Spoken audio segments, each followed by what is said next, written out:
wanted to write a planning example for you so you can kind of see what the process is. By the time you're all done, this is going to be a short video, except for the fact in real life, this could take a year to set everything up. And then on a regular basis, you need to really update your strategic plan. Officially, my recommendation on a strategic plan is to go through it on an annual basis and spend time going through it.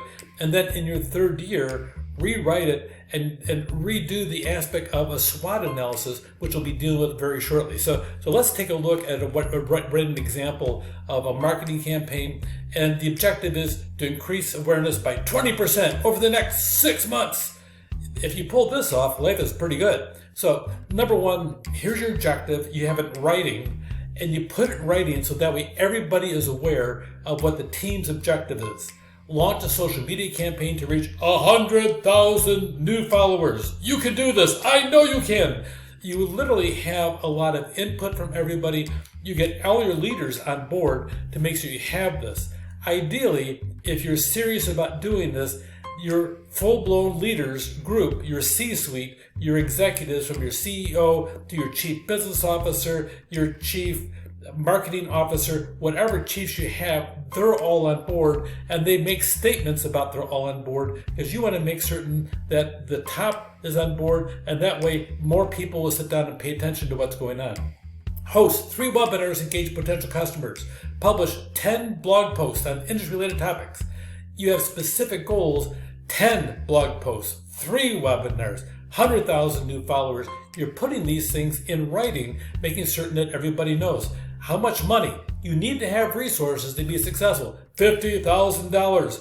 Who's going to be on the team? Put it in writing. So, well, we're going to all kind of be part of it. No, put it in writing. Make them all accountable. The social media manager, the content writer, the graphic designer, the webinar coordinator. You have them all identified in writing. They know what their duties are. You set up some kind of regular feedback loop on them. Heaven forbid, let me use that one bad word that we have in management, a meeting, a weekly meeting.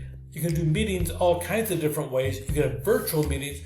Probably one of the most successful meetings formats I've used is make everybody stand up.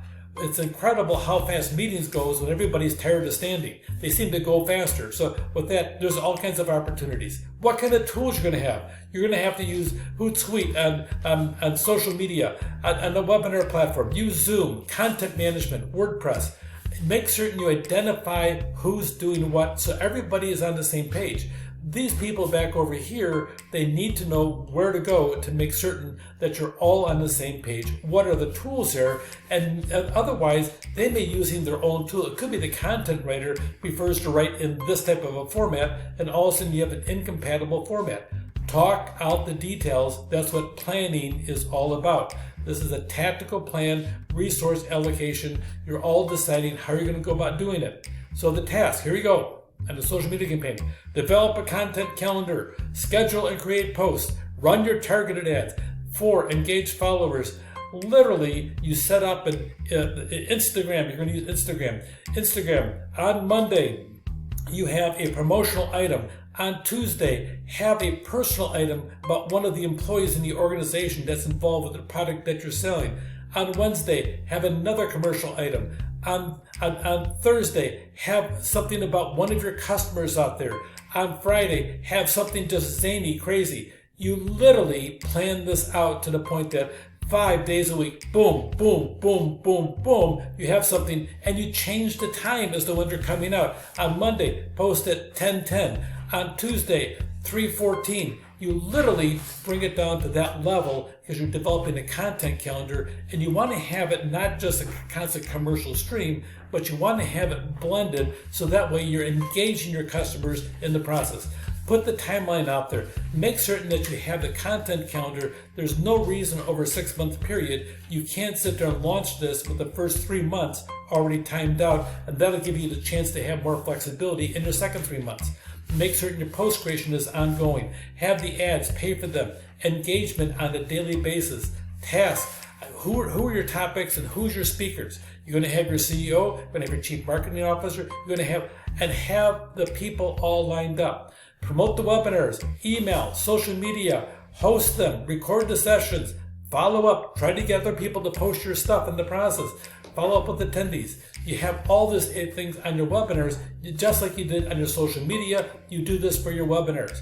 On the blog post, sit down there on your blog. Now you got 3 different mediums: social media campaign, webinars, and now you have your blog post on top of this. Have a topic, make sure it's out there 2 weeks per post, put it out there on a regular basis, and then monitor everything in the process. Look at your metrics. How many social media followers do you have in the first week? Tell everybody about it. If it's fabulous, get the buzz going inside the organization. How many people attended the webinar? How many blog post reviews are there? Is there a certain theme that you have to have in the process? And then review it on a regular basis. All this, it's a matter of the frequency. You're measuring it, you're making adjustments, modify the content strategy based on engagement. If you have a certain theme that's out there, okay, let's say that you have a really crazy thing of one of your employees did something zany and you posted it on a Friday and you post it out over there, then all of a sudden you doubled your amount of different posts on it and content watching just because it's crazy and zany and happen to have the name of your company on it. Well, gee, if it's all of a sudden you're getting a lot of traction on that, maybe that might be something to sit down and pursue and have it twice a week. Change your strategy. That's why we go back and we adjust things as we go in the process. So break down the goals. One example, there's a lot of iterations you can go through, but all start with number 1, a broad picture where you're doing a strategic plan, and then bringing it down to tactical plans to sit down and say, okay, let's do this over here. But overall, you're trying to increase the number of sales, but by increasing the number of people that are following you on all your social media and other platforms, by using these methodologies, you can start having viable plans on a regular basis. Big picture, medium picture, small picture, do it, and you'll see what happens. Take care.